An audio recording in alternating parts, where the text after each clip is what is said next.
Over the past decade, I've watched American troops operate on the front lines of war in Iraq and Afghanistan, both as a U.S. Marine and later as a journalist. During that time, two things have struck me. First, Americans have developed a low tolerance for seeing their soldiers return home in coffins. And second, soldiers are surrounded by an overwhelming amount of new technology. It's now part of their everyday lives. These two trends are shifting the way the U.S. fights its wars.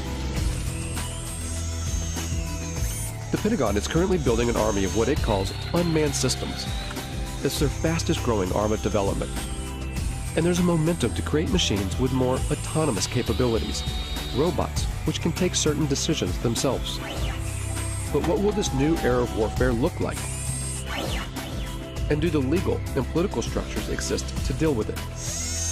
These are big meta changes that are happening in war that we've got to wrap our heads around. So I see this as a very major threat to respect for human rights. What is war going to look like when it's robot versus robot? Who wins that war, and how can you even tell?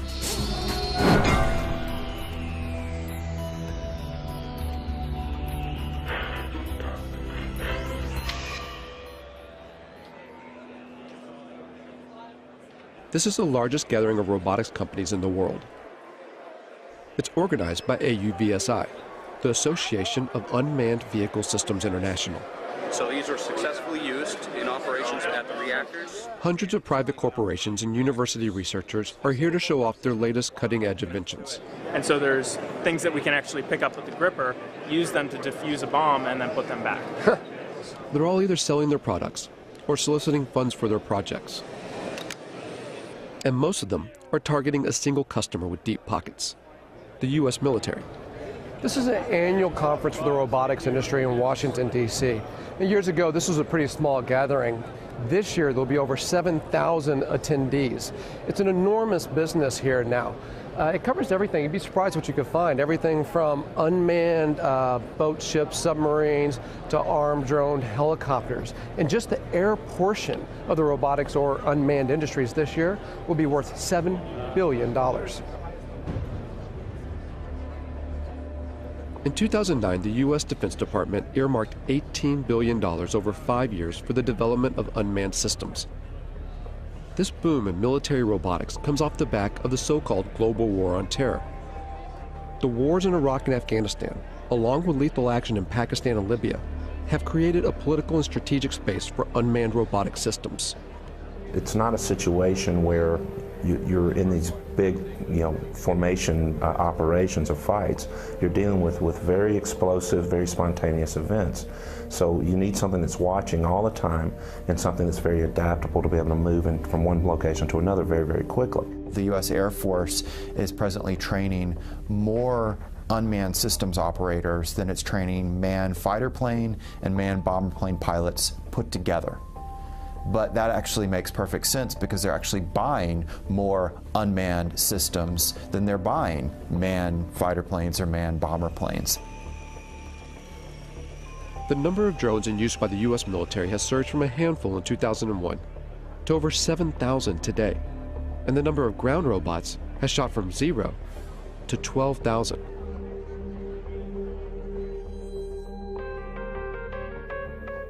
When you start to take a look, the amount of robot research funded by the U.S. military is astonishing.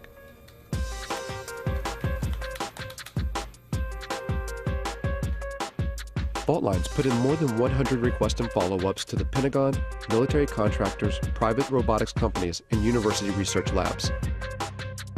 But gaining access to see how these tax dollars are put into use isn't easy. When we could actually get a response, it was almost always a firm no. After several months of chasing, only a handful agreed to allow us to film.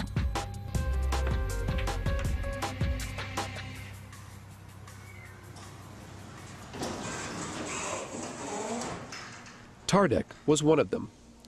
It sits on a base just outside Detroit, Michigan. If you just want to try it out, drive. Seriously? That's it.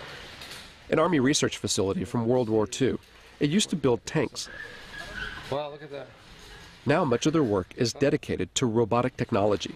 What we're looking at here at Tardec is unstructured environments. So robots that can move out of the area of very strict programming.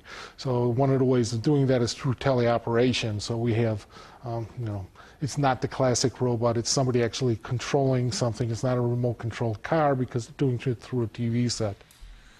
All the robots here are collaborations between TARDEC and private companies or university labs, or both. Companies like iRobot in Bedford, Massachusetts. This is the home of the PackBot, one of the first ground-based robots the U.S. military adopted after 9/11. Thousands are being used in Iraq and Afghanistan to defuse improvised explosive devices, or IEDs. The old way of doing business was to ask an individual, our sons, our daughters, our brothers, our sisters, to mount up one of those heavy, cumbersome, hot bomb suits and literally to waddle out to go face to face with an IED. Today, we do that at distance, and we do it virtually via a robot. Much, much better way to do business. So the interesting thing about this one is light. It weighs about 5 pounds or so. And here's what the military wanted. A robot that you could throw, say over a wall or something, and then look, it rights itself. And now you can see over that wall with the cameras on that robot. With video game-like controllers, soldiers can guide recon robots like this one to see over walls or defuse bombs. These ground-based robots add a buffer between the soldiers that use them and a potential threat, whether it's a bomb or a human enemy. But technology designed to save lives can be easily modified to kill. The step between putting a laser beam on someone's forehead, it's not a technological leap to then putting a bullet in their forehead. It's actually a legal, political question. We feel strongly and ethically that there has to be a man in the loop. If you look at the history of any military technology, it typically starts in reconnaissance, then becomes frustrated that you see bad happenings but can't deal with them, and it evolves to strike. Really, the technology will happen. It's how we're going to deal with that technology. While the idea of arming ground robots still seems taboo, in the air, it's a line that has long been crossed. At a Utah Army testing facility, the military has invited members of the media to a display of its unmanned aerial systems. We're going to showcase that entire package for you here today in a way that I think is going to really resonate with you once you see what's inside and behind the curtain. It's the largest drone demonstration the U.S. Defense Department has ever allowed to be filmed. As the drones fly overhead, journalists watch the mock operation from inside a hangar. From 7,000 meters in the air, the Gray Eagle hunts its target. 8-9, Overlord Maine. Maintain eyes on that truck. It's estimated that the Pentagon will invest nearly $37 billion toward drone development through 2020, advancing unmanned systems more than piloted aircraft. Oh, I think it's fundamentally changed warfare. I think it's fundamentally changed the way we operate. I think eventually it's going to fundamentally change the way we live in the United States. And now we have a technology that allows you to carry out acts of force without having to think about some of the consequences, the political consequences of sending sons or daughters into harm's way. So in my mind, the barriers to war in our society, they were already being lowered. Now we have a technology that literally takes those barriers to the ground. Apache 17, track target 2. All of which make it such an attractive tool for the U.S. But drones are some of the most controversial weapons in the American arsenal, particularly in their use for targeted killings, a phrase first termed under the Bush administration's so-called War on Terror, to use lethal force against specific individuals. It means killing people, often outside official war zones. The program has been ramped up under the Obama administration. In places where there would be very serious geopolitical ramifications and the ramifications of American lives being placed on the ground in those dangerous situations, the drone appears like a silver bullet. Pakistan has borne the brunt of the silver bullet. And it's all secret. The CIA, not the military, runs the Pakistani drone program. The CIA is not required to offer any information about its operations, how it selects its targets, who's in charge, and how many people are killed. And the Obama administration will not officially discuss the CIA drone program, not even to confirm or deny its existence. If they can't even say the word, where's the accountability? How could we even know how well this program is working, even if you want to put aside the questions about whether we should be using drones as instruments of war? There's just so little transparency and so much opacity when it comes to this program, when it belongs to the CIA, that some people now think if it belonged to the military, you could at least get more insight into how it works and then debate about whether it should be run this way. Reportedly, civilians and private contractors control the CIA drones, pushing a button from their offices thousands of miles away in Langley, Virginia. At the time this film was made, there have been 308 drone strikes reported in Pakistan since 2004. 256 of those under President Obama. That figure could be far higher. Over 200 strikes hit the region of Waziristan alone, roughly one attack every 4 days. Conservative estimates put the total number of deaths around 2,900. Of those, over 750 were civilians, including 175 children. And at least 1,100 people have been injured. The CIA and the Obama administration have extended these strikes to Yemen and Somalia, and according to recent U.S. diplomatic cables released by WikiLeaks, the United States is building secret drone bases in places like Ethiopia and the Seychelles, an indication that Washington wants to increase surveillance and strikes in the region. At least a dozen strikes have been carried out in Yemen, one of which in late September killed Anwar al-Awlaki, an American-born imam with alleged ties to al-Qaeda. The willingness to target and kill a U.S. citizen provides just one example of how this secret war often operates beyond recognized legal boundaries. If a intelligence operation carries out an airstrike that goes awry, that accidentally kills civilians, that violates the rules of engagement, there's not a court-martial process set up for that. There is, in my view, at the end of the day, no accountability for what is going on now. Philip Alston spent 6 years studying the legality of the U.S. drone program for the United Nations Human Rights Council. The congressional committees have, as far as anyone knows, never exercised oversight in any specific way in relation to these killings. He says that the American government's justification for the strikes, self-defense in response to 9/11, even now, 10 years later, is a manipulation of the international laws governing conflict. Now, in terms of international law, that represents a fundamental breakdown in what are called the rules on the use of force. It would enable the United States to use force against any target, any country, any time. Following 9/11, Congress passed a resolution called the Authorization for Use of Military Force, or AUMF. It allows the U.S. president to use military force anywhere against people believed to be responsible for 9/11.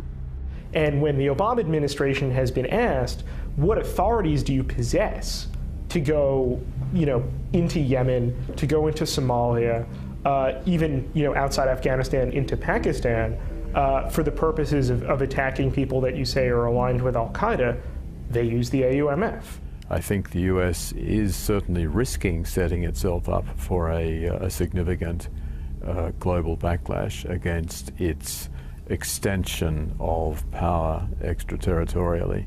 But the bigger problem, of course, is other states saying, well, this is the norm. You do it. Why shouldn't we do it? The UN Human Rights Council has taken no action to further investigate the legality of the U.S. drone program. While the U.S. continues to expand the program, 45 other nations are working on their own drones, many being sold on the open market. In the rush to churn out robotic military systems, who buys these technologies and how they're used has minimal international oversight. In short, the law is not keeping up with the pace of development. You know, technology doesn't stop, and that's, I think, one thing that people need to realize is that it's accelerating ever faster, not just in the number that we're using it, but how advanced it is. The accelerated pace of development is such that it is inevitable that we are creating machines that are going to be able to do things we cannot currently conceive of them doing. I think if the United States were serious, part of this major program to, if you want to create a word, to robotize its war-making functions, would be to build in various safeguards designed to ensure respect for the laws of war. There has been a mad dash for advancement with very little consideration for how that advancement will play out against human society. And Rita J. King is a futurist who studies the potential dangers that technological advances in robotics and artificial intelligence can bring. Within the United States, you have the military, and then you have, private business, and you have universities. So all these different groups are doing their own research and their own creations at different paces. And eventually there will be more of a coming together of these different aspects of the programming and the creations, and we will cross a line. In a university lab at Virginia Tech,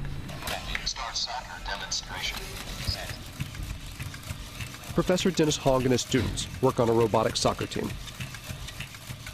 The real thing is, if you want to use these robots outside the lab in real life doing real work, then without all the skills needed to playing soccer, it won't happen. So it's a really good controlled competition where we can develop all the technologies needed for robots to be used in real life. Virginia Tech's funding comes from a variety of sources. These robots are part of a project sponsored by the National Science Foundation. But they also take on projects financed by the U.S. military. So as a research lab, the technology we develop, we want the society to be using our technology. Of course, many of our robotics projects, most of them, if not all of them, are to help the society. But here they recognize that a technology's ultimate use is unpredictable. Time to time, as a group, we sit down and discuss about these kind of problems. Mainly, it's very sensitive, especially for when you work on military-funded projects and those kind of things. But many times, we don't have any control once it leaves our hands. However, that's true for any technologies, any science besides robotics as well. It's hard to put a timeline on how fast robots and artificial intelligence will develop. But almost everyone we spoke to seemed to believe that in just a few decades, the robots that will exist in our world will be unrecognizable by today's standards. I think the probability is virtually one, a certainty, that machines will be as intelligent as people, that we will have intelligent robots, that robots will be ubiquitous. So then the consensus of people in the industry is somewhere around 2025, 2030, and even if you were to say, oh, that's optimistic, so maybe it's 2050. Maybe some of us won't be around to see it, perhaps, but it's not that far in the future. It's not 1,000 years. It's not 500 years. It's certainly not never. When people say machines will never be as smart as people, never is a very long time. The robots that we create could, of course, eventually will become much smarter than we are. And because they're smarter than us, we won't be able to conceive of how smart they are. And we'll have no control over that. And I don't think our brains are really equipped to accept the enormity of what that means, because we do find ourselves intelligent now. Science fiction stories have always made predictions about conflict between machines and people. The way to avoid that is for humans to always be at least as intelligent as their machines. While we may not know exactly if or when robots will become as intelligent as humans, at AUVSI, the talk of autonomy, of military robots taking more decisions by themselves, is growing. Work on the next generation of autonomy, maybe before it's really needed, to show where it can go. General Riggs talked about unfair advantage, and I'm in full agreement with him. We want unfair advantage. We want lots of unfair advantage. Why shouldn't we?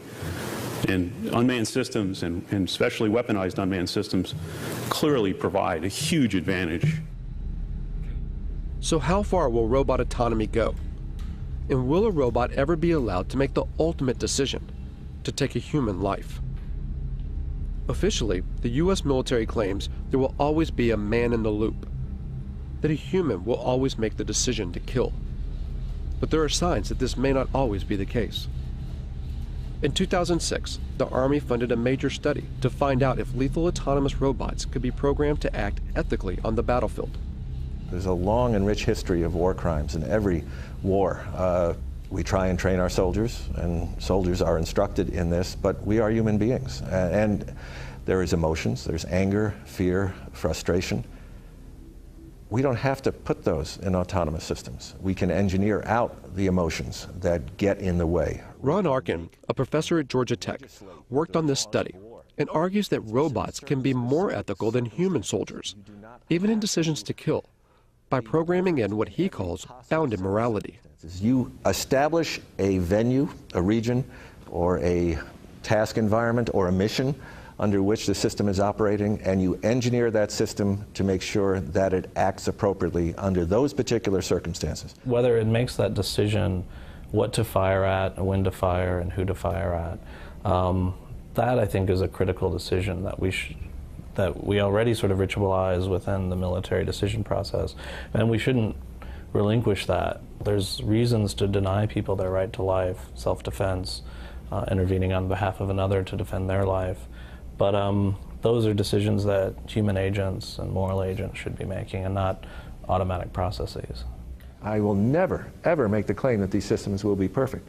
But I do make the claim that, I have the belief that these systems can outperform human beings in the battlefield, ultimately from an ethical perspective. We do have a moral responsibility to try to prevent this, and to not invest our time and energy and resources as scientists, as a society, into building a technology that has that kind of capacity to kill people on its own. But for now, there are no signs that research like this will stop. Because there's an assumption that underlies not only Arkin's work, but also the billions spent on defense. The assumption that war will always continue. War is a very cultural thing. It's a kind of a social deliberation instead of a moral deliberation, or a cultural deliberation, if you will. Like, how do we want to fight wars? What is it to be a warrior in this society? And what does this society decide that war is about and is good for? In the past, battles had formal boundaries and ends, where each side had to bury their own. But as more robots go to war on behalf of humans, what stake does society hold? As killing becomes more automated, does it make war all too easy? So I think that is a big issue as far as what these technologies are going to do, and making war much easier to become involved in, and really detaching, especially in the United States, the American public from its sense of responsibility and moral and social deliberation that should go into deciding when wars occur. A lot of people say, well, why don't we stop working on this technology? There's a problem, though. You'd have to stop science. It means you'd also have to first stop war and stop capitalism. And there's such a vast amount of money that goes into thinking about defense problems and solving defense problems, that if we turned that time and energy and resources into solving more practical problems, we would actually probably alleviate most of the social and political problems that cause us to have defense and security concerns. And the fact of the matter is that most of the funding that's going into robot research, of course, is to create a better war machine. And to what end? It demonstrates how far we are from the sort of intelligence we need to build robots that can help us instead of hurt us.